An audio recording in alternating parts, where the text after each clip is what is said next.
जम्बूद्वीपे भरतखंडे आर्यावर्ते भारतवर्षे। आप सभी का बहुत-बहुत स्वागत, अभिनंदन। मैं हूँ आपके साथ निधीश गोयल और दीपोत्सव का ये पर्व आपके जीवन में बहुत सारी खुशियाँ लेकर के आया होगा।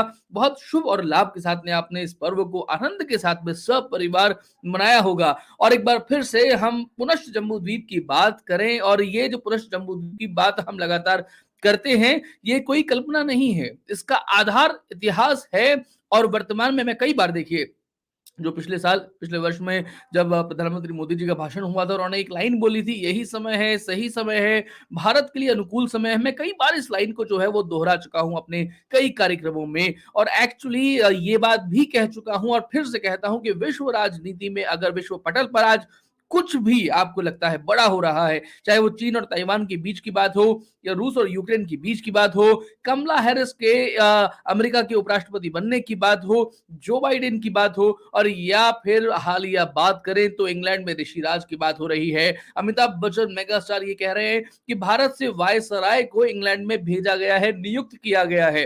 विंस्टन चर्चिल ने 1947 में जो कहा था कि भैया भारत का राज जो है भारत के नेताओं को देकर के जाएंगे तो यहाँ पर तो अराजकता फैल जाएगी, बहुत कुछ ब्ला ब्ला ब्ला ब्ला उन्होंने बोला था। लेकिन 75 वर्षों बाद में आज उसी भारतीय मूल का, हालांकि इट इज नॉट एनआरआई, वो नॉन रिटर्न्स टू इंडियन नहीं है, वो पीयूआई है, यानी कि जो भारत में पैदा नहीं हुए लेकिन भारतीय मूल के हैं। क्योंकि हम सब जानते हैं कि ऋषि सुनक जो है वो 2 पीढ़ी पहले भारत जो है वो छोड़ चुके हैं, उनका परिवार छोड़ चुका है, लेकिन उनके साथ में रिश्ता उनका बड़ा अच्छा खासा है क्योंकि भारत में जो ये कंपनी है आईटी की इन्फोसिस, जिसके डायरेक्टर हैं, जो चेयरमैन है, मालिक हैं, जिसके एन आर नारायण मूर्ति, उनके वो दामाद हैं, तो और प्रैक्टिसिंग हिंदू अपने आप को बोलते हैं। तो ऋषि सुनक का ऋषि राज आ गया है।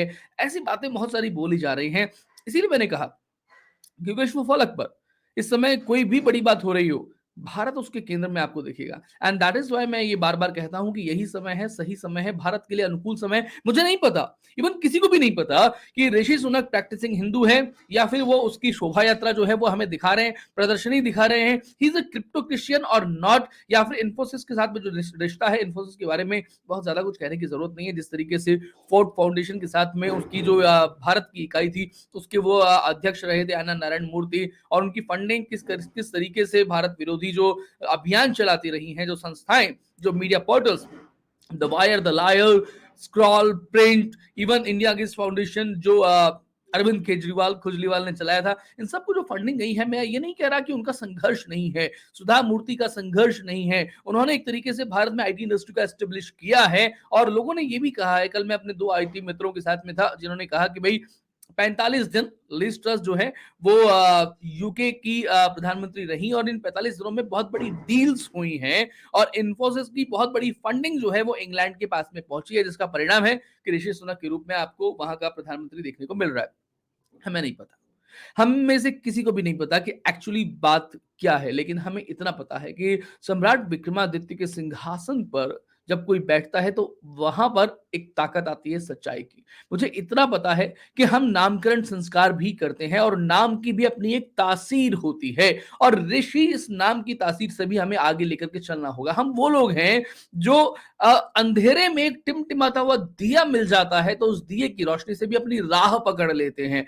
हम जानते हैं कि कमला हैरिस ने उपराष्ट्रपति होते हुए आज तक, अभी तक भारत के लिए कोई बड़ा काम ऐसा करके नहीं दिया है। वी डोंट नो कि कंजर्वेटिव पार्टी, जिसके मूल में ईसाइयों की जो सत्ता है, उस चर्च के प्रति उनका जो समर्पित भाव है, उस समर्पित भाव को क्या ऋषि सुनक छोड़ पाएंगे? क्योंकि वो उसी पार्टी से जुड़े हुए हैं अच्छे तरीके से, तो क्या वो जो भारत के लिए समर्पित हो पाएंगे? ये हमें नहीं पता और वो शायद कर भी नहीं पाएंगे उस तरीके से, लेकिन हाँ, भारत का विरोध नहीं करें, ये बड़ी बात है। पॉइंट इज लाइक कि जो भारत जिसके मूल में थोड़ा बहुत भी है, भारत जिसके संस्कारों में थोड़ा बहुत भी है, भारत जिसकी पीढ़ियों में थोड़ा बहुत भी है, अगर वो विश्व पटल पर अगर कहीं अपनी छाप छोड़ रहा है तो भारत के साथ में उसके रिश्ते का आपको देखना पड़ेगा कि ये संबंध भारत के लिए आगे जाकर के एटलीस्ट प्रतीकात्मक तौर पर ही सही, हम ही तो हैं जो कहते हैं कि अमर्त्य सेन के रूप में एक भारतीय मूल के अर्थशास्त्री को जो है वो नोबेल प्राइज मिला।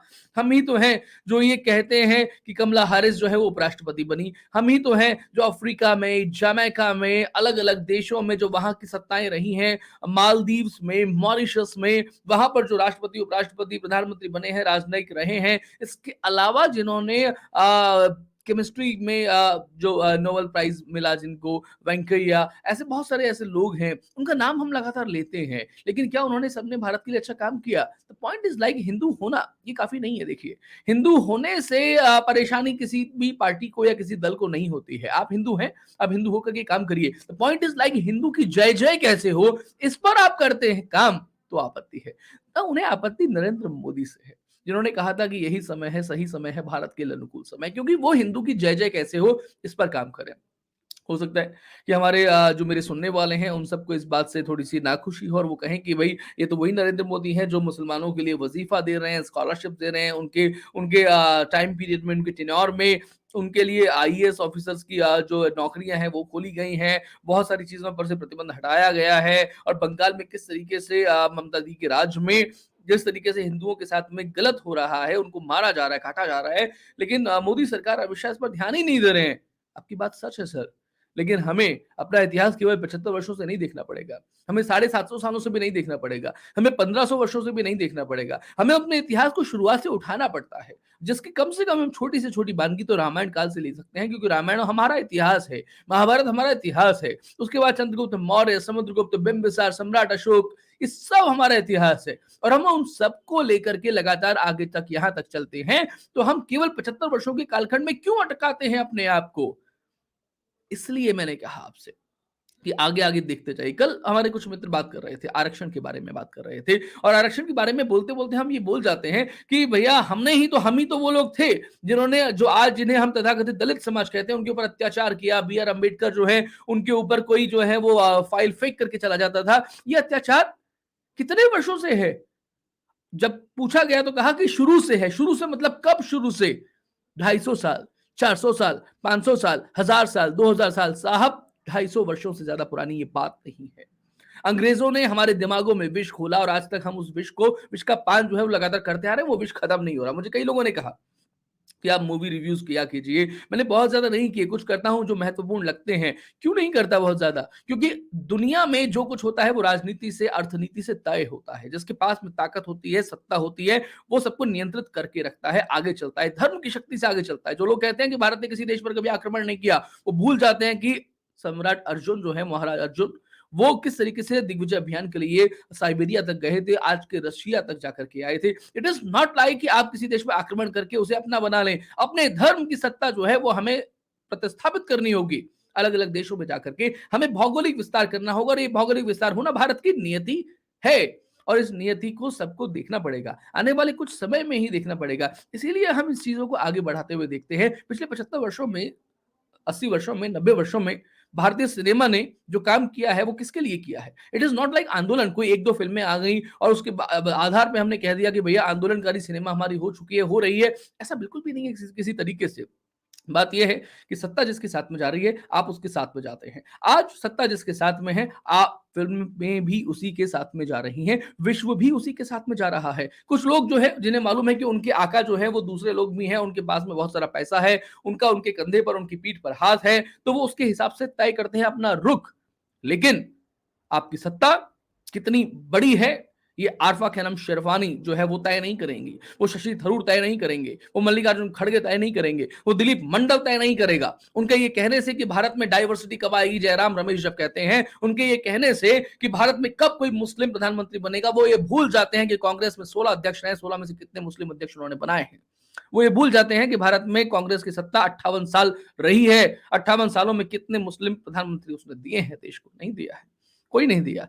लेकिन समस्या नरेंद्र मोदी से है, क्योंकि वो आदमी जो काम कर रहा है वो हिंदू की जय जय कैसे हो इसके प्रति काम कर रहा है। जब आज हम अयोध्या जाते हैं, आज हम काशी जाते हैं, आज हम उज्जैन जाते हैं। आप यात्राएं करना शुरू कर दीजिए और यात्राएं करने जाएंगे तो आपको ऐसे ऐसे बड़े बड़े प्रतीक मिलेंगे कि आपको संकल्प होगा, आपको खुश होगी, आपको प्रसन्नता होगी, आपके मन में एक एक जयकार, एक हुंकार उठेगा कि भारत का जो डंका जो है वो विश्व पटल पर बजना अब शुरू हो गया है, उसकी शुरुआत हो चुकी है। अगर वो आपको नहीं दिख रही है तो ये आपकी समस्या है।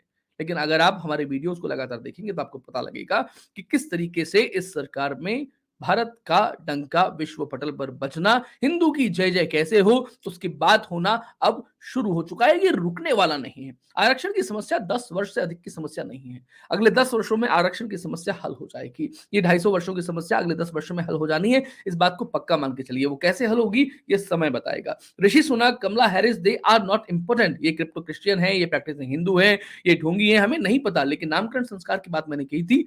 ऋषि, इस नाम को वहां पर पहुंचाना, ये भी अपने आप में कोई छोटी बात नहीं होती है। अगर उन्होंने ढोंग के लिए ही सही, प्रदर्शन करने के लिए ही सही, लेकिन प्रैक्टिसिंग हिंदू के तौर पे अगर गौ माता को चारा खिलाया, अगर इस्कॉन के मंदिरों में जाकर के वो दर्शन करने आए, इतना भी अपने आप में कम नहीं है। दुबई में, अबू धाबी में अगर एक बड़ा मंदिर बनता है तो उसका प्रतीकात्मक तौर पर केवल बनना, ये भी कोई छोटी बात नहीं है। इन बातों को समझिए, इन बातों का मर्म समझिए। एंड दैट इज व्हाई मैं आपसे कहता हूं केवल 10 वर्ष रुक जाइए। इन 10 वर्षों में भारत की सत्ता किस तरीके से विश्व में व्यापक होगी, भारत का भौगोलिक विस्तार बढ़ेगा।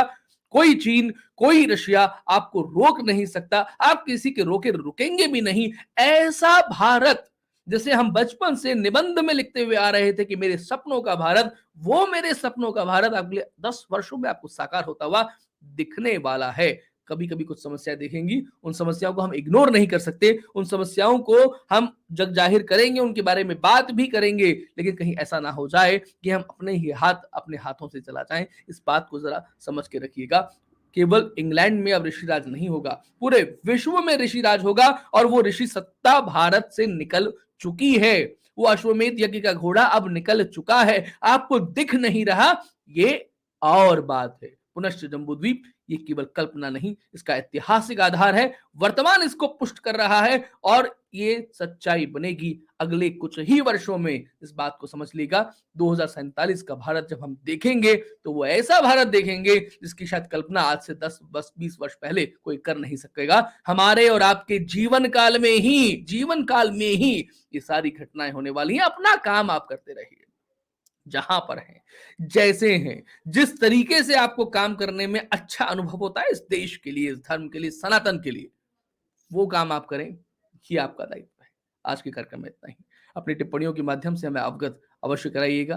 वीडियो को लाइक करें, चैनल को शेयर करें, सब्सक्राइब करें और जहां तक संभव है हमारा सहयोग करें। केवल सब्सक्राइबर ना बने, हमें ज्वाइन भी करें। हमारे सहस्त्र बाहु सदस्यता अभियान का हिस्सा बने। केवल 7 सदस्य हैं हम अभी तक। जम्बू टॉक्स में 13,000 सब्सक्राइबर्स होने वाले हैं। आप इस 7 सब्सक्राइबर से 700 1000 तक कैसे पहुंचेंगे ये आप जानते हैं। केवल रुपए 199 से लेकर के 7,000 रुपए तक के 5 लेवल्स हैं। इनमें से कोई भी आप तय कर लीजिए, लेकिन हमारे साथ में बने रहें। इतना ही। नमस्ते, जय हिंद, जय भारत, वंदे मातरम।